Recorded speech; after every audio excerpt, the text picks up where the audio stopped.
Welcome to The Daily Dish with New York Times bestselling author Leanne Ely. Putting vibrancy back into your everyday life and feeding your heart, mind, body, and soul.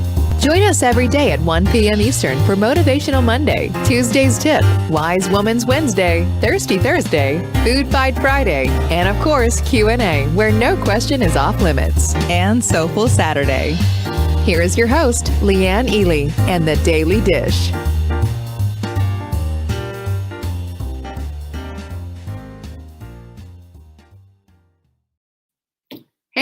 Everyone, it's Transformational Tip Tuesday, and I'm glad you're here.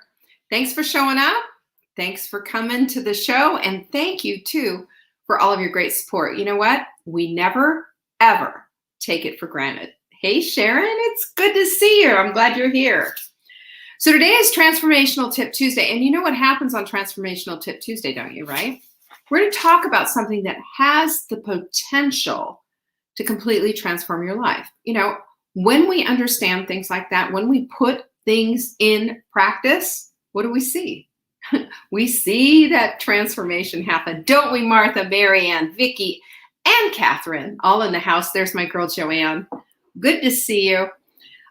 This is the needle mover. This is the needle mover stuff, right, Darla? She knows. This is the stuff that moves the needle, that makes your life change. That's what we're talking about today. Why not? Hey, Mary, there's my girl, Noreen. Did you see her fun post? Wow. I am so impressed, Noreen, with everything you have going on. If you're not in the Hot Melt Sprint, what the heck? Get in the sprint. You can see what Noreen's doing. You can see what Joanne is doing, and Sarah, and Trisha, everybody, Jocelyn, Jackie, Corliss. Woo! Look at everybody coming on in. Terry, there's Mary Ann and Doris and Heather. Wow, look at everybody. Hello, Vicky, Terry. Who else did I miss? There's Sarah. There's Sarah. Yes, we do. And Mary is here too. You know, we have to look at this stuff. This is inspiration. Inspiration all the way. And today what we're going to talk about is a different kind of a shun. We're going to talk about procrastination, because procrastination doesn't just waste your time, it robs you of time. And time that's our thing of the week. That's what we're talking about all this week. Am I right, Janet? Am I right, Terry? Am I right, Steph? There's my girl, Flynn, and Amy made it today. So good to see you. Amy is Susan Mason's daughter. So if you're wondering who she is that okay that I said that, Amy? Anyway, I love her to death. Amy and Susan came as a mother-daughter team to one of my Full Bloom workshops, and we had the best time. Just love it. Vicky, you've already lost 8 pounds. Come on, stop it. Didn't you mean to talk about that before today? Trisha, you're funny. Anyway, yeah, we're just really, of course, we're delighted that you're here. We are just delighted that you're here, and I've got so much stuff to share with you. We have so many things coming up, and you know what? We just keep going. We're still on a high. Who's still on a high after Full Bloom? I know I am. I'm still feeling it, and all the good stuff. I've got my Full Bloom sticky notes right here. I won't show you the ones that I have written on because they're my private little notes. But these are just from our swag bags, and they are so darling. And these clips, we've actually got people writing in saying, I want to buy these clips. They're so fantastic. But there was so much information that I'm glad you have a chance to go back and listen to it, because it is transformational. When we make a decision that something is transformational, guess what it is, right? It is. Don't you love that? It's all about changing your mind. There's my girl, Jane. Jane's in the house as well. So's Betsy. Trisha bought herself some stickers. I just love it. Anyway, we are in full bloom. Full bloom, optimistic, gorgeous, open flowers, open to the blessings from heaven, open to a really amazing, vibrant life. That's what being in full bloom is about. Right, Susan? Yes. And Vicky said she's still on a high. There's my girl, Denise. Mary loved the swag bag. Good stuff. So glad you're here, Susan. We've got your weather, by the way. It's just raining cats and dogs in here. And there is our Angie. Yay, Angie. Good to see you. Yes, all of you. It's good to see you. I mean, I could sit in the chat and go, hello. Hi, Juanita. Anyway, a lot of you, I'm looking and saying, there are my girls, because I spent the whole morning signing journals, the whole morning. We had piles of them on the dining room table. They were just taking up the whole place.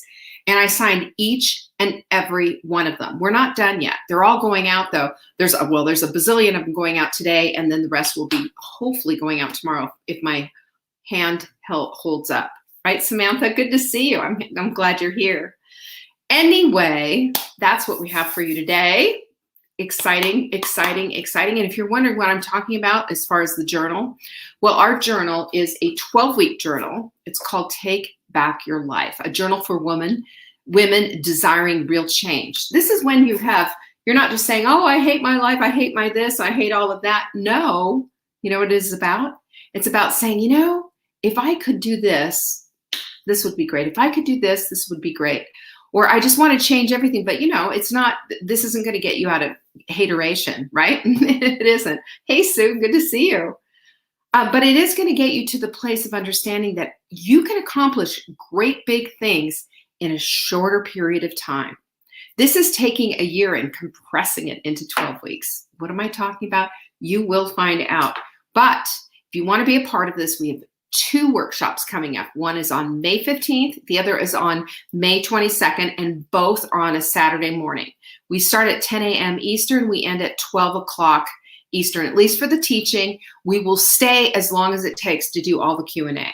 This is a live workshop, by the way. You need your pencil, you need your journal, and you need to be ready to work. As a matter of fact, if you've already signed up, guess what? You are going to get an email with a workshop. Oh shoot, I forgot upstairs. I had the homework sheet. I wanted to show it to you, but there's homework, but you're going to be so excited about it. You are going to be thrilled about this homework. So it's going to teach you to dream big. It's going to teach you to just blow your whole life up in a good way. I promise you. So I'm excited about that. Anyway, savingdinner.com/journal to go get your journals. And one more thing, I'm signing all of them.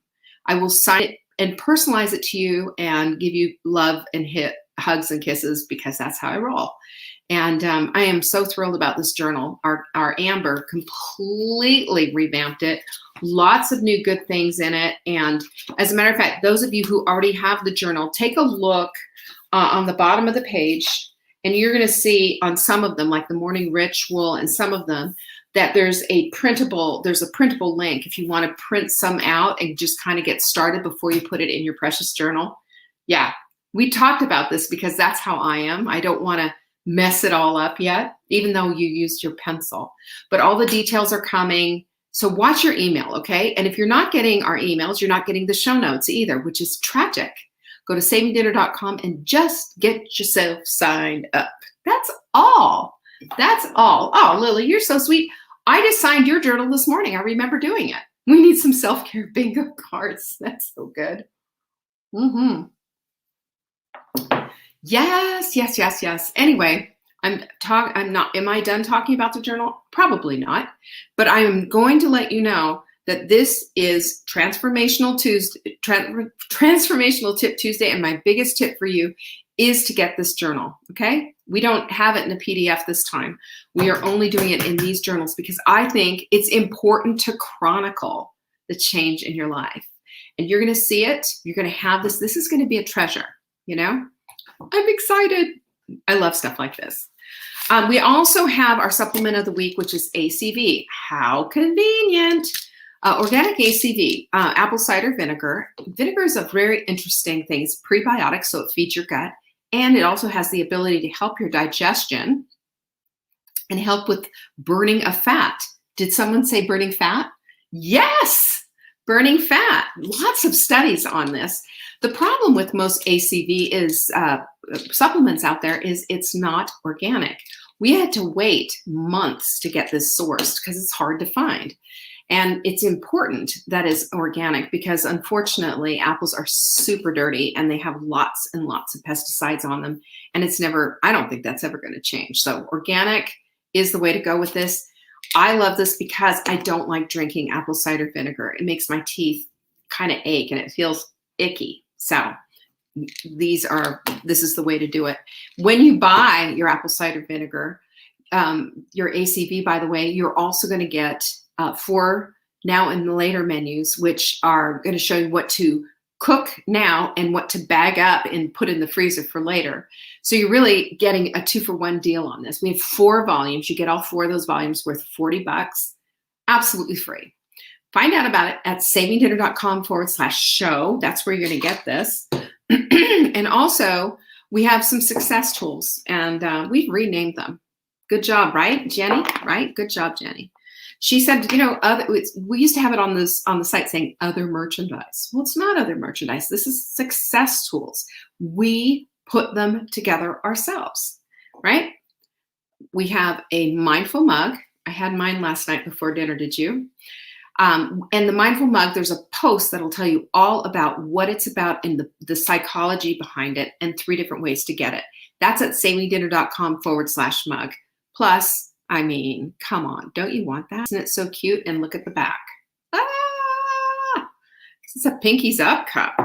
So you can find out about that. And also, we love our quote deck. And these quote decks have been flying out the door. They're going to be discontinued soon. So go ahead and go get yours right now. Go to savingdinner.com/quote. They come with a little stand. You take a quote that just wallops you upside the head, 1 out of 54, and you let it sit on your desk and do its magic. Joanne's got a collection of mindful mugs. I promise you, she's got them all. There's my girl, Eileen. Good to see you. And by the way, speaking of Eileen, I have a challenge for everyone. If you are a part of our sprint, and if you're not, come on, go to savingdinner.com/sprint. If you're a part of the sprint, you know that part of our movement is the 4-minute workout. I'm double dog daring everyone to do a video of themselves doing the 4-minute workout and post it in the Hot Milk Sprint group. Who's in? Eileen already did it. It was my idea to do this once I saw Eileen's. She did it in the bathroom at work. She gets points for that. Pinkies up if you're in. I want to see it. Yes, it's never too late to start the sprint. You can do it right now. You can start it right now. Hey, Debbie, I'm glad you're here.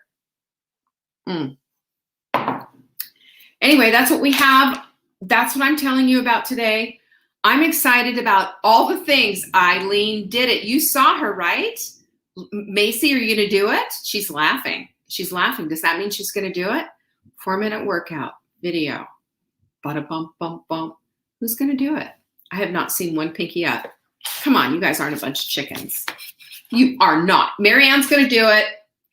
Marianne is in. What? Oh, and yes, we do have Q&A every single Friday. Send your questions into support@savingdinner.com. In that subject line, question for Leanne on Friday. I'll do it. Darla's going to do it. Hey, listen, Vicky's going to do it. I love. Now, Amber's daughter, listen, the 4-minute workout is so easy. Even a 4-year-old can do it. And to prove that point, Amber's daughter got on there and she did the cutest 4-minute workout. Catherine, I don't want that chicken. Yes, you can post the instructions. We can post the instructions. It's easy. We can post all of it. But Debbie, I'm holding you to it, ma'am. You're asking for instructions. That means you need to do it. Yep. We'll post it in the group. Somebody will have it in there. Okay. We'll have a link to the 4-minute workout that's on YouTube. It's free. This is Zach Bush's workout. And then all you have to do is film yourself. Huh? What up with that? We are going to be on Instagram later this week. I have an issue right now with my Apple password and phone and everything. Mark took my old Apple laptop and changed it into his name. And so now everything is under his name. So I can't get into my own account. Isn't that irritating? Yeah. So I got to fix that. Fix it. Anyway, Karen, you just turned on. What is a 4-minute workout? A 4-minute workout is a special, Noreen, of course you're going to do that. If you got up and danced and sang, you're going to do it. Of course you're going to do it. I expect it. 1 o'clock, Karen, is what time the Q&A is. Yeah, Terry, right? Men. You know it. I've been saying that all day. Here's our quote of the week. Faith knows it has already received and acts accordingly. Who's with me on that? Have you already received? Are you ready to act accordingly? Huh? Pinkies up? Of course you are. Of course you are. That's why we're talking about time all this week.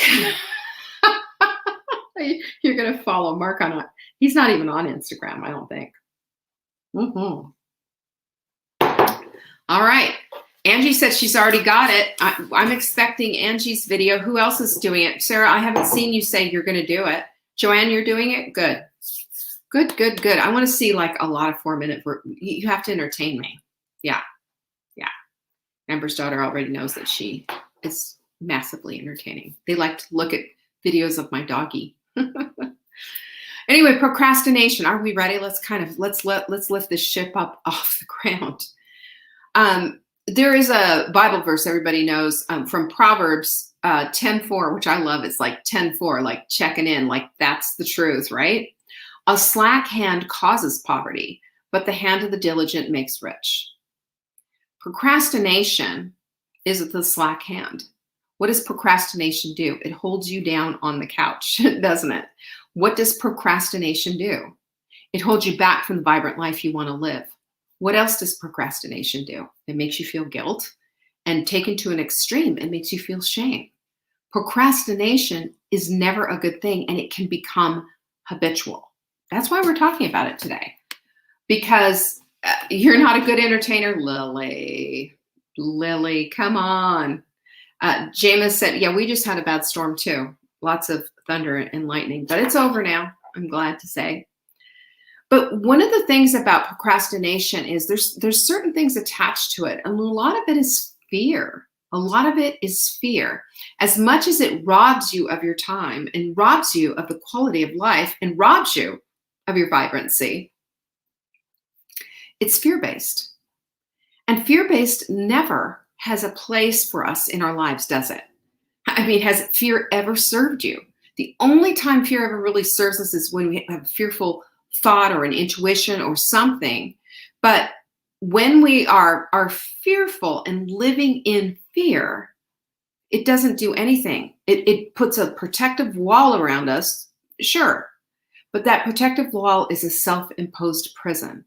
It doesn't help us to move forward at all in our lives. And this is what happens with procrastination. Putting off, oh, I'm going to go on the sprint after the holidays. Oh, maybe next time. This time it's not perfect.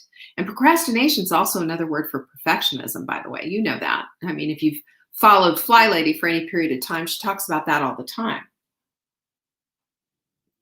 But psychologists tell us that sometimes procrastination is just, there's a task that we're dreading and that we're simply putting off. That's something. You know, right now, you know what I'm dreading and putting off? Washing the dog. He needs a bath. But I am dreading it because the last time wasn't fun, and I'm going to have to do it again because he pees on his paws. Come on, it's disgusting. And, you know, nobody wants to smell pee paws. You know, we kind of rinse them off and wipe them off, but really, he just needs a bathtub. That's my procrastination. So it's a task that you put off. And James Clear has this thing called the 2-minute rule. This is how you develop new habits. And the 2-minute rule is nothing should take longer than 2 minutes when you're trying to get it done. Now, I don't know how you can wash a dog in 2 minutes. That would be like, I don't know, way too fast. But there's a lot of things that you can do in 2 minutes. Even, you know, like a yoga routine or something. You can do a 2-minute yoga routine. Downward dog, come back up, whatever. Eat the frog, wash the dog. But, you know, there are things that you can do. And oftentimes the biggest part and the hardest part with getting a task done, and the reason that we procrastinate, is just getting started on it. You know, one of the things that I do, and we've talked to you before about this with that Mark Twain quote, which was to eat the frog.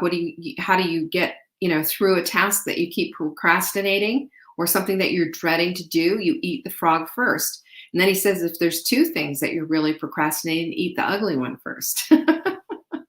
So that's pretty funny. I loved that one. But, where we are right now is we're talking about what should we call it? The shadow of procrastination that really lands hard on a lot of folks and becomes habitual.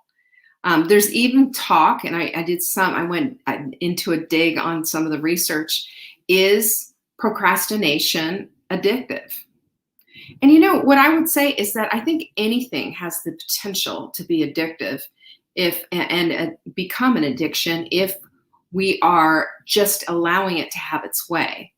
We have to confront stuff like this. And I've got I think how many tips do I have? 7 things that we can help with procrastination. But right now at this whole thing, we have to look at procrastination in a structured way, because I believe that that's what's going to help us to really unpack it, unplug it, and stop giving it the power that it has. Because if you think about it, and you think about the guilt associated with it, even the shame and the repercussions of it and all of the things that go along with it, that's when we understand, that's when we know that procrastination is the mother of guilt and shame. We put off. But to change it, we've got to do it in a structured way. There are 3 kinds of procrastinators, right? And I'm going to go through a couple of them. Number 1, there's the delayers. These are the people, and I would say that I'm one of them, like when I was in my book writing days, and I do have one more book in me, I think. I think of an addiction as anything that gets more time and attention than it deserves. That's good, Sarah. I really like that. That's pretty much it too. Yeah.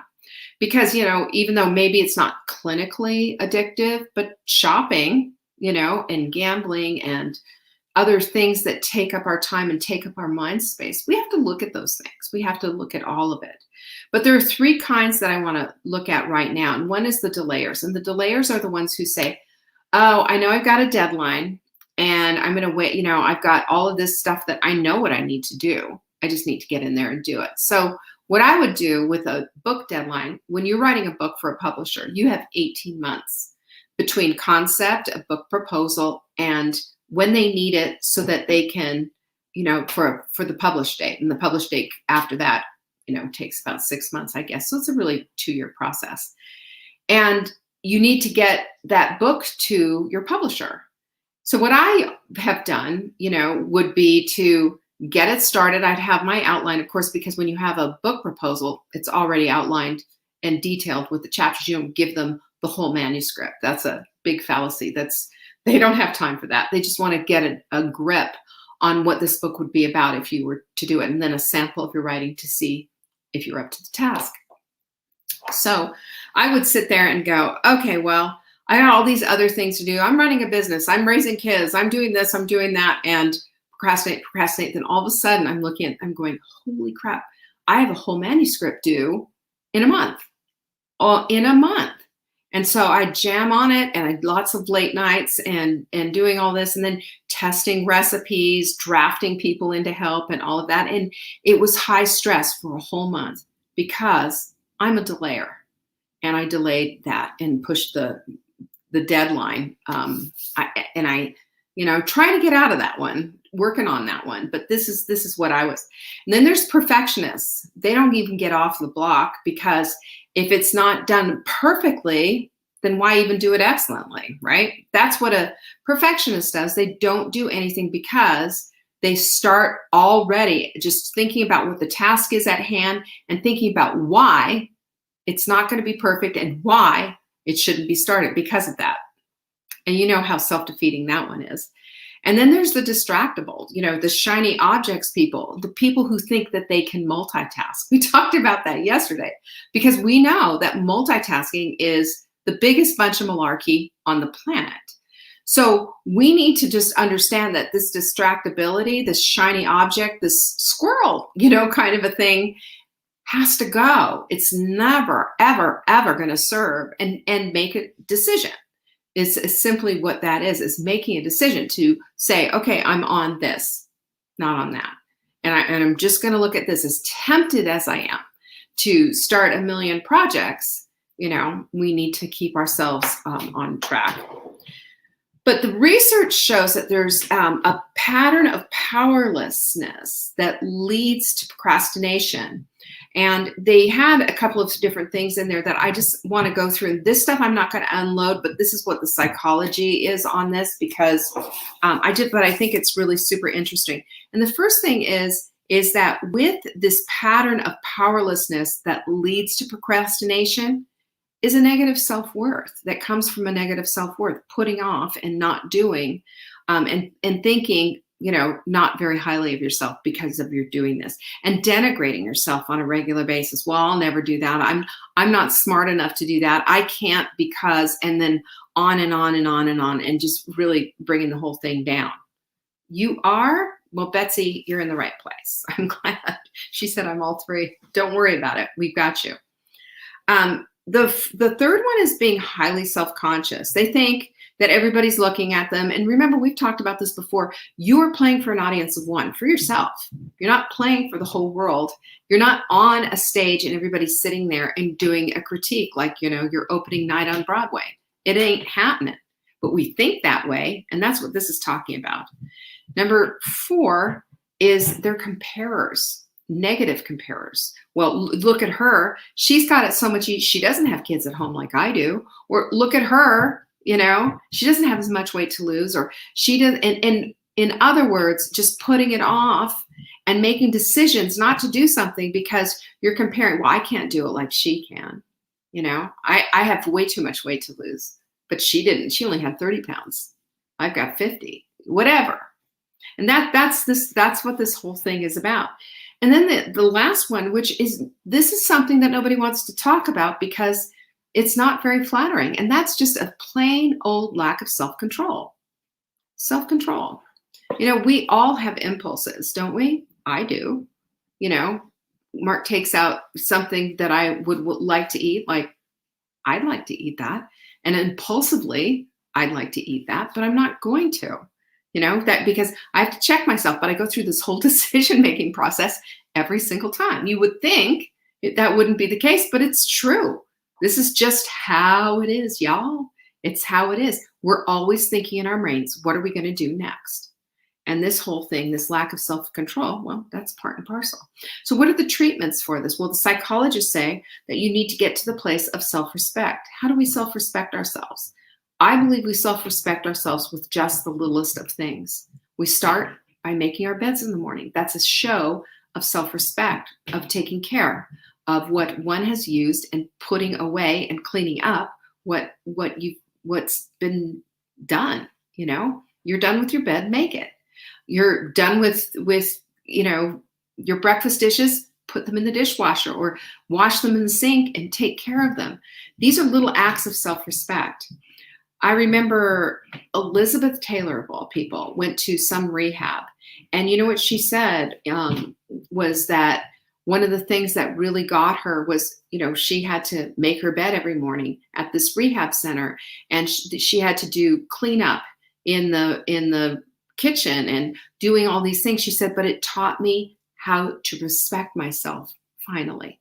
Here she was, a glamorous movie star with violet eyes and all of that. I mean, she's been dead a number of years now, of course, but she fought addiction, and it got her to this place of the little things creating that spirit, that understanding of what self-respect is. I think that's really important. Number 2 is self-confidence. Now, how do we get self-confidence? We've done a show on self-confidence before. You get self-confidence doesn't come before the action. That's the biggest myth in the whole world. In order to get self-confidence, do something, and then you have confidence over your doing. You don't muster up self-confidence. You don't go into a closet and say, I'm just going to be self-confident and go do it. No. You muster a little courage maybe and do the 4-minute workout on the Hot Melt Sprint group. Right, Eileen? Right? And then what do? You just muster up the courage to do something. And afterwards, after the done deal, you've got self-confidence. You have self-confidence. Look what I just did. The other thing is there are strategies. Personal efficacy. This is what they were writing. This is on a psych board. And this is what they're saying. You need to use different strategies to improve personal efficacy and goals. And I started laughing and I said, yeah, come to our workshop. We've got them right here. Because psychology, this is what the research is telling us is necessary. So out of that, I've got some fix-its for you if you're ready to get it going. Are you ready? And we have note takers for those of you who write these things down. And I'm just going to call it 7 fix-its for self-control. And number 1 is brutal honesty. We all have something, don't we? I mean, I don't know of anyone who doesn't procrastinate on something. But if it has become habituation, if it has become a way of life and it's ruining everything and it's causing all these remorseful, regretful feelings and shame and guilt and all the rest of it, girlfriend, you've got a problem. And it's time to get brutally honest with that, okay? There's more on this, but we got to start at step 1, brutal honesty. Are you a procrastinator? Has this become a way of life? The Daily Dish Show is about bringing vibrancy back into your life, and vibrancy and procrastination do not dwell in the same house. Procrastination is a robber of joy. Procrastination is a robber of your time, and it takes up space in your head, and it takes up precious energy, doesn't it? It's extraordinarily low vibe. We want to be up here. We want to be twinkling. We want that razzle dazzle, right? Amber, razzle dazzle. We want all of that. So brutal honesty is number 1. Number 2, we got to stop the guilt, stop this guilt. And instead of saying, well, I'm not doing this and I'm not doing that, sit down and make a freaking to-do list. Seriously. What are you not doing? Make a to-do list out of it. That's pretty simple. That's a flip and a half, isn't it? Really quick. I'm not working out. Okay, put a workout thing down. What are you going to do? Oh, okay, well, I'll do this class on YouTube. When are you going to do it? Write it down. Create your to-do list. Razzle dazzle. Number 3, change how you describe yourself in your world. If you are walking around telling everybody and telling your brain and telling the world and telling your kids and your husband and your world and your community, and you're saying, you know what?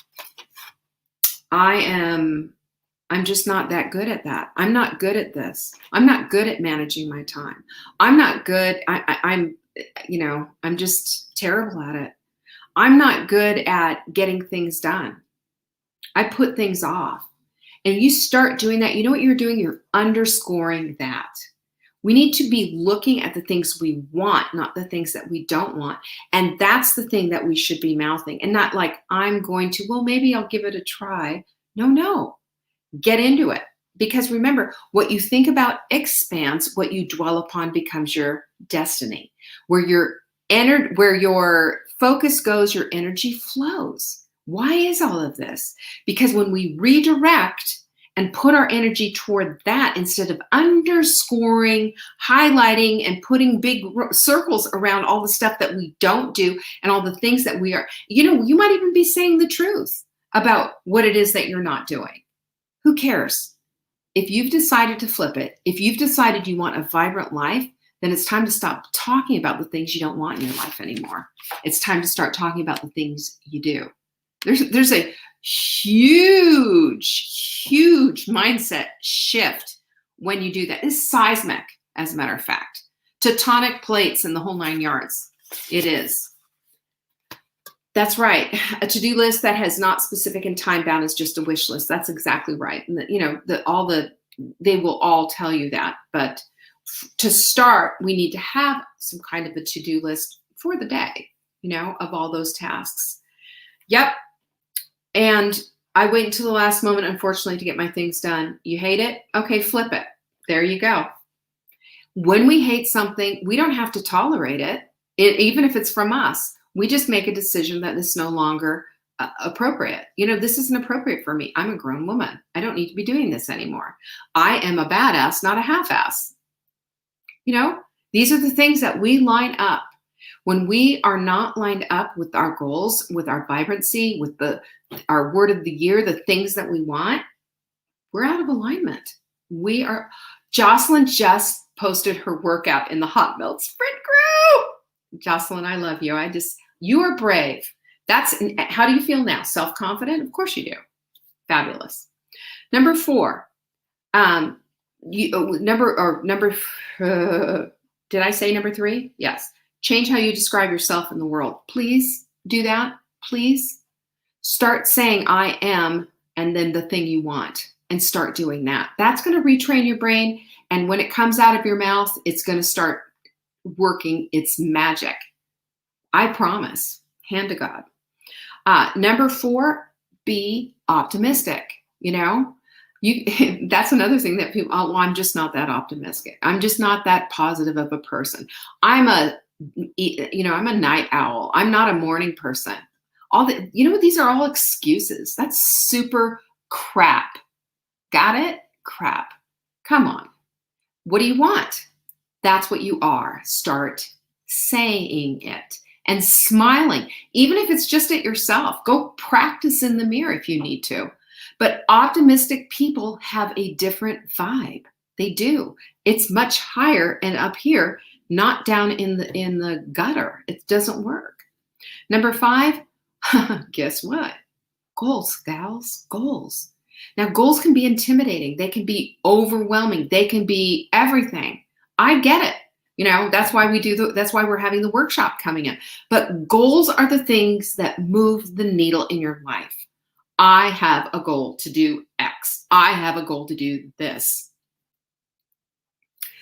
Goals, they're everything, and they bring the vibrancy back into your life because you're now actually accomplishing the thing that you really want, the wish that you've had, the thing that makes you tingle inside. It can be yours. It can be yours. You just need to stop the procrastination and start putting a little something toward it and watch what happens. Number 6, take the smallest of steps. This kind of harkens back to James Clear's rule of 2 minutes, right? Put on, do a downward dog, and the next thing you know, you're going to be doing a whole yoga class. Put on your walking shoes and say, I'm just going to go outside for 2 minutes. Guess what? You're going to do it longer than that. But if you do these kind of things and you start with rewarding just the simplest steps, like you come back inside and you say, atta girl, I'm going to give myself 20 minutes of Candy Crush or 10 minutes of whatever, it is that you would have put off to do and would have put that good thing off and done that instead, then just reverse the whole situation. You'll see, you'll get the reward by doing. And number 7, the last one is show it off. Show off what you've done. Look at me. Yes, look at you. It's also a way to become accountable. It's a way to be connected. And it's a way to stop self-isolating and putting yourself into this little teensy-weensy corner where nothing gets done. And you feel bad, and you feel in the dark, and you feel shame. Shame's garbage. And we're done with it. Pinkies up. Be this woman because you already are. It's time to shed the stuff. That's super crap. Leanne bringing the tooth ball. It is super crap, Crap, crap, crap. I'm done with this. If you want vibrancy in your life, that's the supreme ultimate goal. What does that mean? Well, there are certain areas of your life that need to be lit up, lit on fire. You're excited for it. That's why we're sprinting like all out right this week, right? I mean, I'm like on fire for that. Are you on fire for it? That's the thing that's going to light you up. And it's going to put procrastination into its place on the floor, under your feet, you wiping it on it like a welcome mat. It's not welcome in your home anymore. It's not welcome in your life anymore. You're worth more than that. Remember, you are here on purpose for purpose. So procrastination doesn't have any place to go with that kind of a life. Not if you're going to live a vibrant one. We're talking about time all this week, because time is the one commodity in your life you are never going to get back. And I want you more than anything to not only value your time, but to cherish every moment. Those moments with your kids, the moments with your spouse, the moments in your home, the moments at work, everything. Everything could be reevaluated with an eye toward vibrancy when you make a decision that you're done with procrastination. That's right. Pinkies up. Pinkies up. No, Catherine, it's not a hard one for you. This is the easy. Just make your decision. It is easy. Easy, easy, easy. It is a life of ease. There might be some slips. It might be where you're one step in and one step out. We do the cha-cha all the time. You know that. 2 steps forward, 3 steps back. But if you have grit, what do? You do not quit. We are wise women and we don't quit on ourselves. Amen? Pinkies up, lovelies. Thank you so much for hanging out with me today. I hope that was helpful. And by the way, it is not too late to get your journal. We have got them. They're all in the shop. We are having 2 workshops to support you. And yes, you'll have the recordings. And yes, I will autograph this for you and personalize it just to you. I want to see you there. Go to savingdinner.com/journal and go get signed up. Either one, you're going to get a worksheet, a homework worksheet that's going out today, and you're also going to get access to both of these workshops. Is that fun or what? Anyway, I appreciate you guys. Love you, love you, love you. Tomorrow's Wise Women's Wednesday, and I know wise women show up, don't they? I'll see you tomorrow. Pinkies up. Peace be with you. Thanks for watching. You can find us on YouTube on the Saving Dinner channel or on the Saving Dinner Facebook page. Check back daily for new episodes, Monday to Saturday at 1 p.m. Eastern. If you missed the live show, you can watch the replay. Until next time, Pinkies up.